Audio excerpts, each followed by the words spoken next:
Module 2. So now that you know what digital courses are and how they can be beneficial to both the teacher and learner, we're going to start digging a little deeper into the how. In this module, I'm going to walk you through the 4 main steps that I use to turn my in-person content into a digital format. Like we talked about in the introduction, we are operating under the assumption that you already have your PD or in-person lesson all planned out and ready to go. And so all we need to do is to break it down and turn it into digital content for your course. So with that in mind, let's go ahead and get started.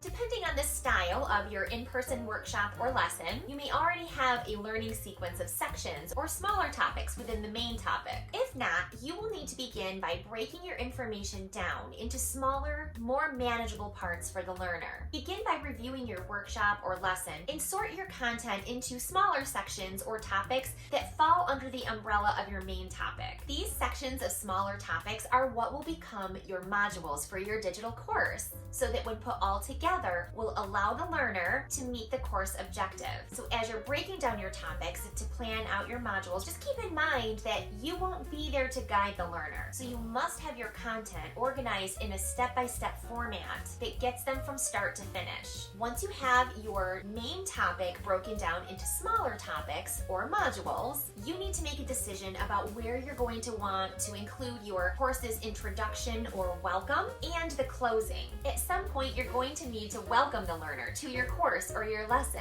and provide them with an overview and some kind of direction as to how to complete the course. And the same thing goes for the closing. You don't want your course to just abruptly end. You want to tie it up with a bow. You can choose to embed your introduction and closing right into your first module and your last module if you choose, or you can just make separate welcome and closing videos that you can place before and after the modules on your course's main page. Either one of these choices is fine, but you want to go ahead and make that decision about where you're going to put them now while you're planning out your modules in case you choose to include them in your modules. Now let's just talk a little bit more about the module. Now in general, you want each module to include some form of a teach piece or instruction, an opportunity to practice or work with the new content, and end with some form of check for understanding, either in the form of reflective questions or an exit ticket, or maybe even a small assignment or a call to action, like what I did in the last module when I asked you to take a few minutes to go and explore this course before moving on to this module.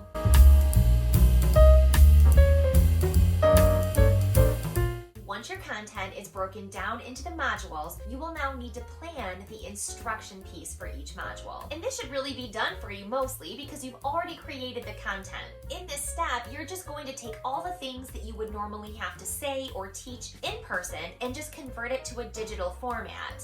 Video is the fastest and easiest way to deliver direct instruction to your students when working virtually. You will likely need to plan one video for each module that will become the teach piece for that module. So any parts of your workshop or lesson that you would have to teach if you were in person, you will teach that on a video. Therefore, your video should be aligned with and cover the content of each of your topics for your modules. Each video should instruct your students or participants on what they need to know in order to learn the material that you're teaching in that module. Keep in mind, as a rule of thumb, that shorter is always better. Now, of course, appropriate video length is going to vary depending on the age of your student. But a good rule of thumb is to have more modules and shorter videos. Sometimes you'll come to this realization as you're planning and sometimes even recording your videos that you might need to end up breaking this into 2 different sections and add an extra module. And that's okay. Always err on the side of shorter just because it's easier for the learner to consume the content that way. When the videos are shorter, it's easier for the participants if they need to go back in the video to review something. It also gives them more stopping points as they're working through your digital course. No one wants to stop in the middle of a module or the middle of a video. And so more bite-sized and shorter videos makes it a little bit easier for the learner to be able to complete a whole module before taking a break and coming back to your workshop. Now, how you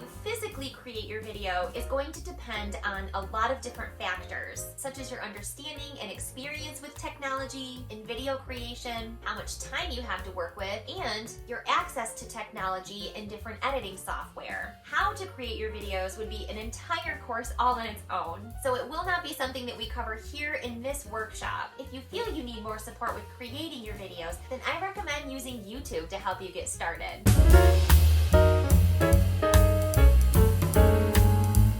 Now that you have your modules and their instructional videos planned, the last thing that you need to include are some opportunities for the students to be able to practice, process, and apply their new learning from that module. Now, ideally, they will complete these activities after they watch the instructional video and before they move on to the next module. Whether we are delivering instruction in person or digitally, the rules of best practice still apply. We want our students to be engaged in their learning and have various opportunities for practice and application.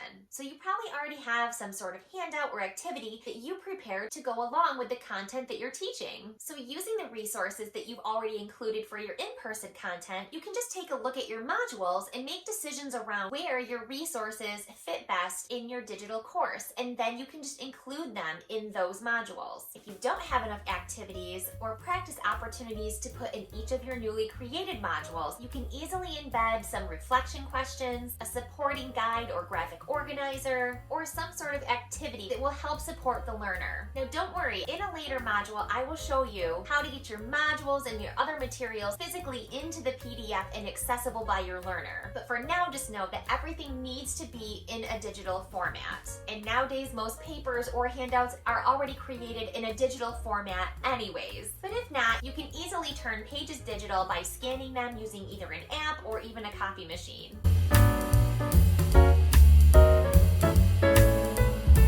So now you have all of your content broken down into modules with a teach piece and the supporting activities. The last thing you could consider adding to your digital course is a section of resources. Now this is optional, but it can be very helpful to the student and increase the value of your instruction.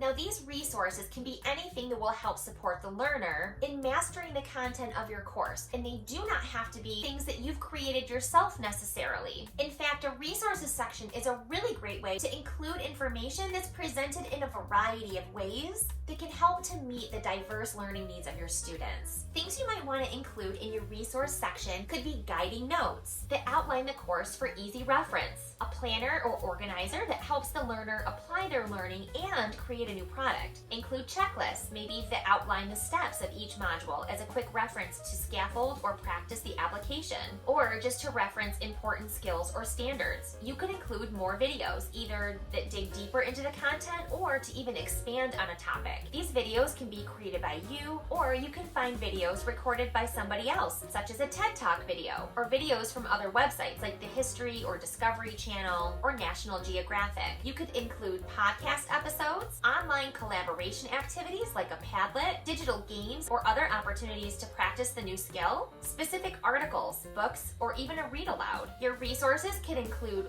links to websites or blogs that pertain to your content, photo galleries, and virtual field trips to places like a museum, a zoo, or other various locations around the world. Even live webcams are a great way to support the learning of your students because it shows them things that are happening in real time, like ocean life, animal migration, or what's happening in outer space. Now, depending on how many resources you decide to include, you may want, again, to just have a separate resource section at the end of your modules, or if you only have a few that pertain to specific modules themselves, you could just put the resources right into the module. And so that's it. Those are the 4 main steps that I use to break down my in-person content to prepare to turn them into a digital course. Let's just summarize what we learned in this module. Step number 1 is to plan your modules by breaking down your in-person content or lesson into smaller topics or chunks. When creating modules for your digital course, be sure that each module includes a teach piece or instructional video, an opportunity to practice or work with the new content, and or a check for understanding. Step 2 is to plan your instructional videos for each module. Each video should instruct your participants or students on what they need to know in order to learn the material that you are teaching in that module. Step 3 is to finish planning your modules by including practice activities, checks for understanding, and possibly include some supporting resources.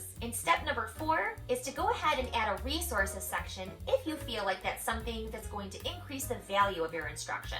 Now at this point, you can go ahead and begin breaking down and planning your in-person content. Take a look at how you can break it down into modules or smaller topics under your main umbrella topic. In this module, I've included a simple planner that you can use to help guide you through this process and to begin creating your first PDF digital course. When you're done, you'll want your planner to look something kind of like this. This example is my plan of the course that you're taking right now. So go ahead and get planning and get yourself all organized, because in our next module, I'm going to show you how to take your newly planned modules and turn them into digital modules that will eventually be accessible to your students through an interactive PDF that will become the main page of your course. So when you're done and ready, I will see you in Module 3.